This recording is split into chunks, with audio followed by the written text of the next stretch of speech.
ওয়াসাল্লাম, মান গাসসালা ওয়া গতাসালা, মান গাসসালা ইয়াওমাল জুমআতি ওয়া গতাসালা ওয়া বাক্কারা ওয়া বাতাকারা ওয়া মাশা ওয়া লাম ইয়ারকাব সুম্মা দানা মিনাল ইমাম ফাসতামাআ। রাসূলুল্লাহ সাল্লাল্লাহু আলাইহি সাল্লাম বলেন, জুমার দিন কেউ যদি গোসল করে তাড়াতাড়ি মসজিদের উদ্দেশ্যে রওনা করে, হেঁটে হেঁটে, কিভাবে? হেঁটে রওনা করে, বাহনে না চড়ে। তা আপনারা তো মাশাআল্লাহ অনেকে এই সাভার থেকেও মিরপুরে জুমা পড়তে যান, আপনারা হাইটে যাবেন নাকি? না, এটা হলো আশেপাশে যে মসজিদগুলো আছে, যখন আপনারা যাবেন তাহলে তাড়াতাড়ি গোসল করা, গোসল করে তাড়াতাড়ি মসজিদে হেঁটে হেঁটে যাওয়া, গিয়ে ইমামের কাছাকাছি বসবেন।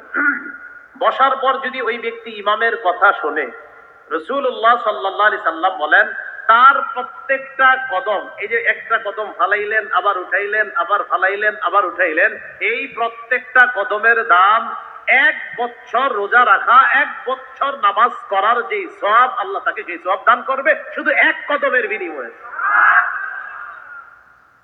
1 বছর রোজা রাখা, 1 বছর নামাজ পড়ার সওয়াব। তাহলে আগামী জুমা থেকে দেখা যাবে কারা কারা আগে মসজিদে যায়, ঠিক আছে না? এই জন্য আগে আগে জুমার দিন মসজিদে যাওয়া।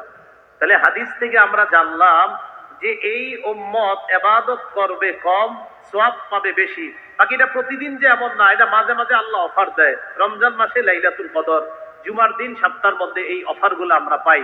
তো এই উম্মত হায়াত পায় কম, কিন্তু এই উম্মত ইবাদত কিছু কিছু দিন যদি করে, অতীতের উম্মত যদিও 1000 বছর হায়াত পায়, 500 বছর হায়াত পায়, এই উম্মত সামান্য মুহূর্ত ইবাদত করে অতীতের উম্মতের 500 বছরের সওয়াব এই উম্মত সামান্য মুহূর্তে নিয়ে যেতে পারে।